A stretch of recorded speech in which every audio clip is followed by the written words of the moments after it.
This is 91.3 FM, WCW in Worcester, the Dr.Chris Radio Horror program. And tonight on Radio Horror, we have one of the most well-known animator storytellers in the many, many years of animation from the 80s, 90s, and today, who's worked on in comics as well. We have the great Paul Dini on the show with us. Thank you for coming on the show with us, Paul. Happy to be here, Chris. One thing I would love to touch upon right in the beginning is your book, The Darkest Night, really touched me and spoke to me. And after I heard you on Kevin Smith's radio show, I immediately had to go out and buy a copy of it. Oh, okay. Cool. Did you like it? I did very much. I did have a couple, just like two quick questions about it. Yeah. How much of the book is, like, I know you're talking to, like, the different, like, fictional characters in the story, and that's made up, but how much of the story of that is, how much of the entire book itself is true, and how much of it is made up for storytelling? Most of it's true. I mean, the framing device of me talking to the characters, I arrived at that as like a most effective way of telling the story. But there were a few things that I kind of wedged together. I changed a few names of people here and there that I didn't want to identify, or who had passed on and I couldn't reach their families and I couldn't get permission. So if I wasn't able to get their family, like my doctor, who performed the restorative surgery on me. He had passed on, and there was no way I could get in touch with his surviving partner of his practice, and so rather than, I erred on the side of I acted on the side of discretion, I would say. Yep. And changed names here and there. Some of the girls I dated, I changed their names. One of them had passed on as well. So it was mostly true. It was just pretty much name changing and maybe compressing a couple of days here and there. Some of that was just due to memory, like, okay, what was the exact process? So I spent a lot of time haunting calendars from that time to see exactly what happened and when.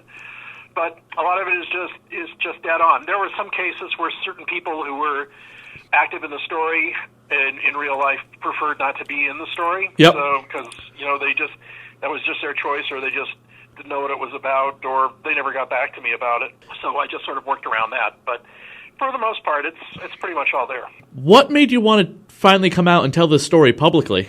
Well, a lot of it was an earlier appearance on Kevin's show.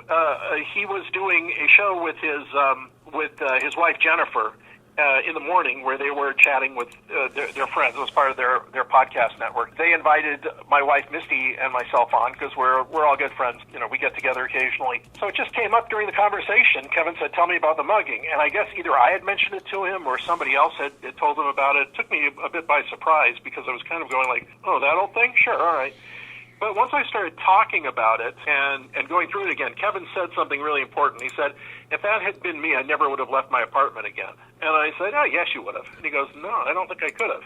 And I'm thinking, like, Kevin's a director. He has people working for him. He really orchestrates that big circus that goes around creating a movie. He's one of the ballsiest people I know. And I couldn't imagine anything kind of taking him off the table like that. But then I thought, I do know people who have had to deal with tragedy in their lives to varying degrees, and some of them haven't bounced back from it. So that sort of put the seed in my head, or actually it sort of watered a seed that was in there, because something like that happens to you, that kind of goes in the maybe someday file you have in your head, that I want to do something with that maybe someday. So it was a story that I would pull out and I'd write a little bit about it, or I'd just write down the incidents as I recall them, and more like diary entries. And but I began thinking about it more and more since Kevin and I talked about it. And I had a meeting with Jeff Johns and Dan DiDio soon after they'd moved out to the West Coast from New York.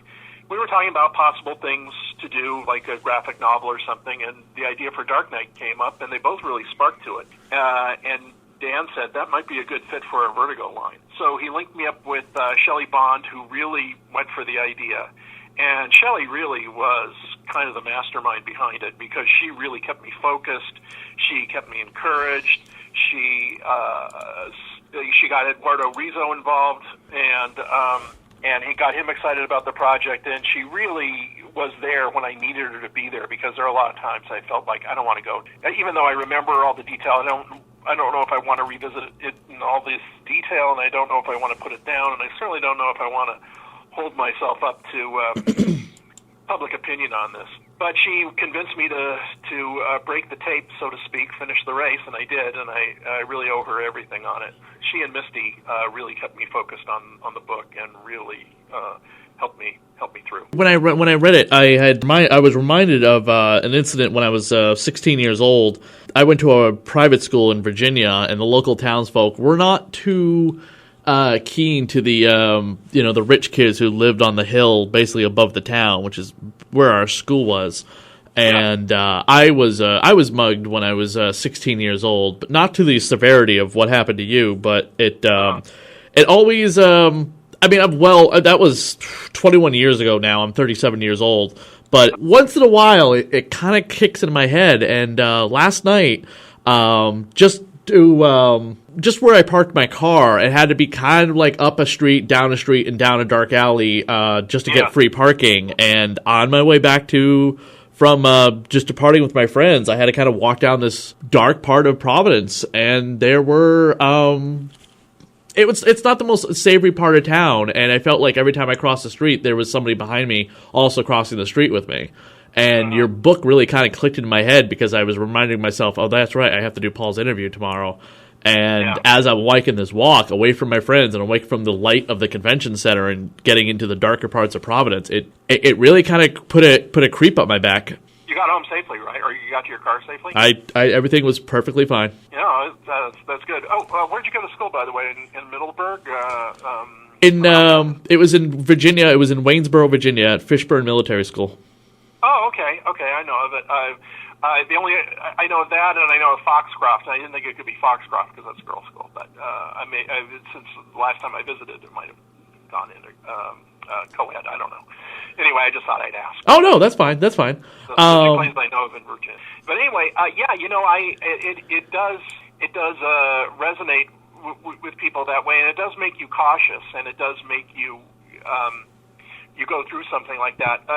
A few years after the incident, I was walking around with New York with my friend Dave Mandel, who's a writer on Seinfeld and now is executive producer on Veep. And we were coming back from somewhere late at night, like 2 a.m, headed toward his apartment. And he pointed out something. He said, walk on the other side of the street. No, walk in the middle of the street. And I said, okay. And because there were 2 people that he had noticed down the street, and they had separated, and one was coming up our side, and the other one was quickly sprinting up the other side of the street. And it was like they were trying to surround us. And it was, and you live in a city like that, and you get to know the tricks pretty well. So even though I had been through the mugging before, it would have been a straight-on mugging. This was 2 guys trying to circle us, and thanks to Dave's quick reaction, we walked in the middle side of the street. Even though we were, there were cars around us. Yeah. It was like jumping into the river, and a predator who can't swim is just sort of sitting there on the bank, trying, swearing at you. No, I completely get it. A couple questions that I got from people when I said that you were coming on the show, and I wanted to open it up to fans of my show to be like, hey, you got a great question for Paul Dini. He's got a long career. Send it to me. Every animation series you've ever worked on, you could probably say, "Oh, that's like my those are all my kids." But you must have like one particular show that is your favorite. Oh, it'd probably be Batman. Okay, the original. Because it was such a special show, and there were so many great characters in it.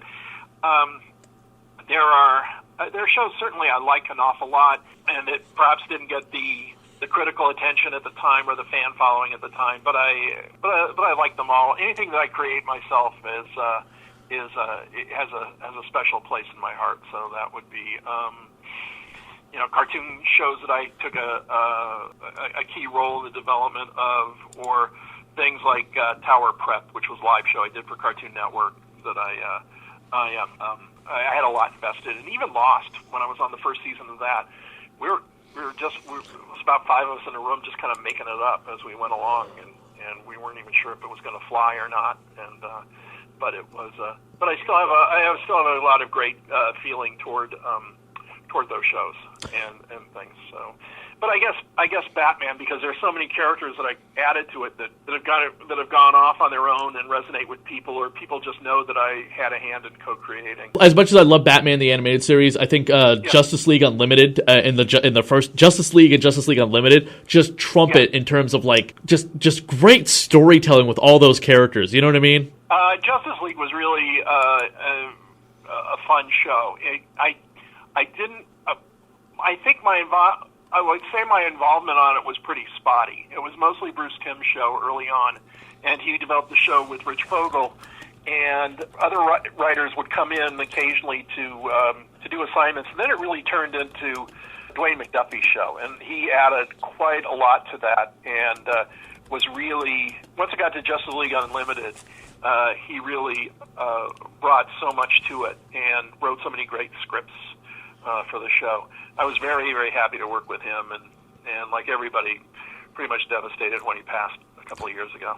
Yeah. We are me and a local artist who does cover work for DC and Marvel here and there. He's actually going to be doing the cover artwork for my very first comic book. The prequel book is out now, but we take the entire story of Dracula and we gender swap the whole cast. Oh, wow. Yeah, and I've been talking with him about possibly doing a new kind of podcast where we talk about the departed artists and writers of the comic book industry, starting with Jack the King Kirby, because it's the 100th birthday of Kirby.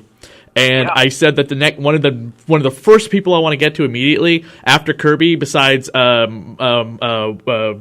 Weird to Go, I forgot his first name, is Dwayne McDuffie, because I love Dwayne McDuffie's stuff. I was like, we got to get to Dwayne McDuffie immediately as well.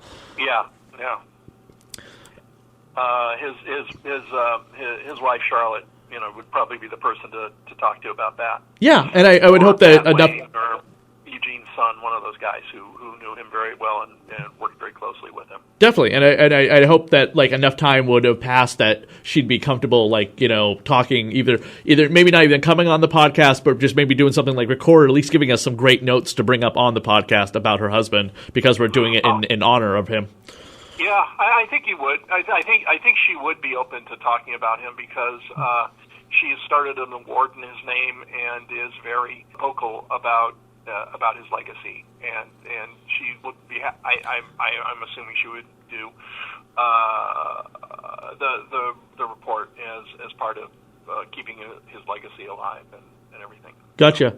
By the way, you have a huge fan up here in Massachusetts with a woman named Penny Dreadful. She's a horror show host, dresses like in a witch costume, very similar to like Elvira's costume, but more like a witch. And she's working with Dark Horse Comics on all of the He-Man books that Dark Horse has been putting out. And she said that she was a huge fan of your He-Man and the Masters of the Universe episodes. Oh, thank you. Well, please thank her for me. That's really great. What station is she on? She used to do like 13 episodes like a year of like horror review stuff, like MST3K style, and she recently retired her show after her husband passed away. Oh, that's too bad. Yeah. But she wanted me to ask you, out of all the goofy characters that you guys stuck in the Batman show sometimes, like Condiment King, you never stuck in the Cavalier? I've never heard of this Batman villain before. He came up from time to time, but we just never found a vehicle for him. Here's one of the things about doing a show like Batman is that we wanted to feature as many of the classic Rogues Gallery characters as we could, and at least once. And then but what would happen is frequently we would find ourselves expanding the character, such as Catwoman or Joker or Two-Face or somebody like that, and adding different dimensions to their character, so they would become more a part of the Batman family than just one or two appearances. Gotcha. And so that would tend to eat up our villain appearance times, because we would go per season, because we would say, we really should do another Riddler, because everybody knows him. We really should revisit the Joker-Harley relationship, because that's really taken off. That's kind of its own thing now. And so in between servicing the characters, the villains who would become kind of semi-regulars, like on the Adam West show, Penguin and Joker and Catwoman were all to the point where they were more like recurring characters than novelty villains. And we found ourselves kind of the same thing happening with us. So characters like the Cavalier, yes, he's a part of Batman lore, and we could have done. I think we all could have gotten into the character and done something with him, but nothing occurred to us right at the moment. So he kind of fell by the wayside.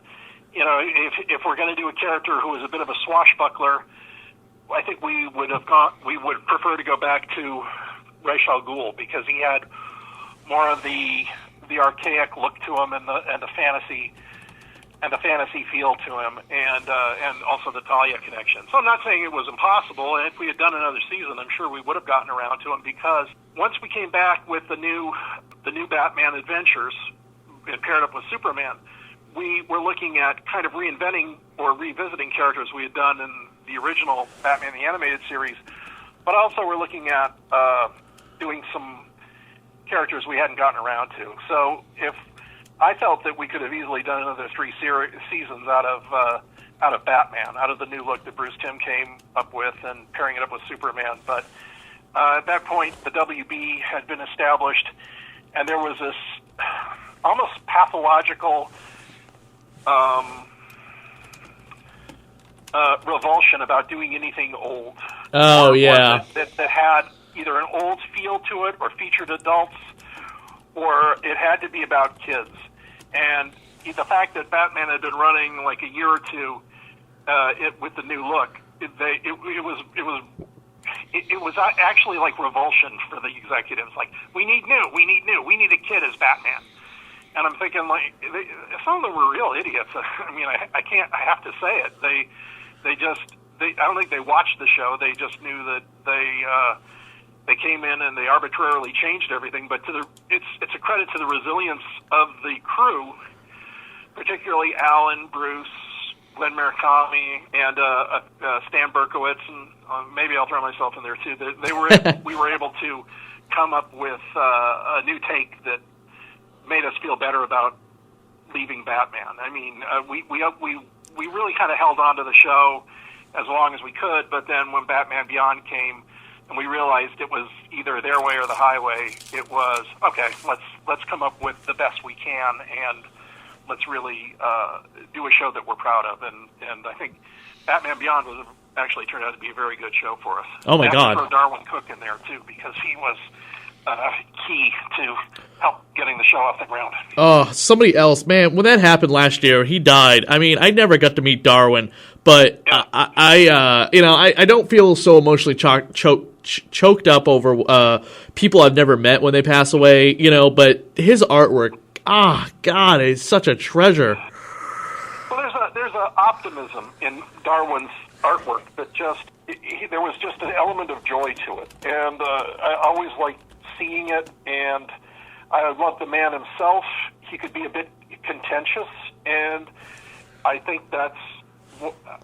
I was never at the I have to back that up by saying I was never really at the business end of that contentiousness, but I saw it in action sort of Gotcha. For others. But I made him charming, actually. And, yeah. He was a really good soul, and he could. I threw a couple of parties where he'd just hang out. He opened the party and he closed the party. He closed the party hours after I went to bed because he moved it outside with a couple of last stragglers. And I remember one party in particular. It was like 3:30 in the morning, and I just finished cleaning up, and I look outside, and Darwin and some buddies are just in my driveway having smokes and a drink or two, and they'd been finishing up for the last 2 hours. And I said, Darwin, you want to come in? You want me to fix some eggs? And he goes, no, we're just leaving. It's like, okay, I'm going to bed. All right, I'll see you guys later. And I guess they left at some point. But that was the way he could close down a party or a bar or anything. He was a tremendous guy, and his artwork just, it's wonderful. Oh, yeah, All the years I knew him, I never thought to ask him for a sketch. It just never occurred to me to do that. That's a great story. I got one last question, if I can ask you before we got to let you go. Sure. It's the one like a lot of people have like. It was like a big one that when I said you were coming on, they're like, oh, ask him about this, and I was like, I think he's been asked that enough, but I couldn't find a lot of research about it. What is your take on Margot Robbie's Harley Quinn? Oh, I thought it was great. I mean, the movie itself is very hit or miss. Yep. I think it was just, we're going to start shooting it and we'll let the story sort itself out later. But I thought what she had done with the character, she really got into Harley's head, and she found other levels of crazy with the character that seemed very true to the character, but I had never really touched on. There's an impish sexiness to her that it's impossible to capture in a cartoon or comic book as well as she did in the movie. And she just made the character her own. I met her briefly after the premiere, and we talked for a little bit. Mostly we talked about diving off Australia. She's from the Gold Coast of Australia. And she said, is there anything you think I could bring to the character when I play her again? And I said, no, Harley's all about having a sense of fun, and you made it fun, and you're doing great. So I could tell that she had affection for the character, and that's the key thing. Sometimes you'll see somebody playing a superhero or a established character, and it's a little off in your opinion, but they're having a good time and they're taking it in a direction where they feel very comfortable with. But with Margot, she hit the bullseye and she just added so much to it. Like I love the scene where she's the fake out scene she does with Batman, where he's giving her resuscitation and she turns it into a kiss and then laughs at him and stuff like that. It was just all that stuff. It was just really good. She really stole the show, and when you're up against Will Smith and that great cast, it's hard to do. Good. Well, I really appreciate your answer. It was a question. It was probably the most requested question of you for me to ask you, just because the movie is so relevant currently. Well, Paul, we really, really do appreciate you coming on the show with us. Please thank your wife for setting this up. It has been an absolute honor. Looking at your IMDb, I've watched probably everything you have ever been involved in. I have not watched Justice League Action yet, though. Okay. My cable box has been a little shoddy, so I haven't had a chance to watch it. Watch it on iTunes. It's on way too early in the morning, and if you subscribe to a whole season, that way you see them all. It's a lot of fun. It was the most fun I've had writing a cartoon in a long time. Absolutely. What's the one thing we always love, the artist, the actor, or whoever we have on to plug. Where can people find you at an upcoming convention? The only convention I'm doing this year is San Diego. Okay. San Diego Con. The weekends are tight and they're kind of precious, and I find myself using that time to stay close to home, do my writing and everything. So, regrettably, unless I'm doing a book signing somewhere like I did with Dark Knight, I tend to stay home. And San Diego is like the one big event that I do every year. Okay, that's fine. Everyone go to others next year, maybe. Everyone go to San Diego Comic-Con or tune into Justice League Action to find out to check out more of Paul's work, as well as going hunting down any of the episodes he's ever worked on before. And starting episode 17 of Harley Quinn, Jimmy Palmiotti and I are writing a Harley backup feature together, so that'll be a lot of fun. There you go. Even better. Go to your local comic book store and buy your copy of the new issue of Harley Quinn number 17. Yep, you got it.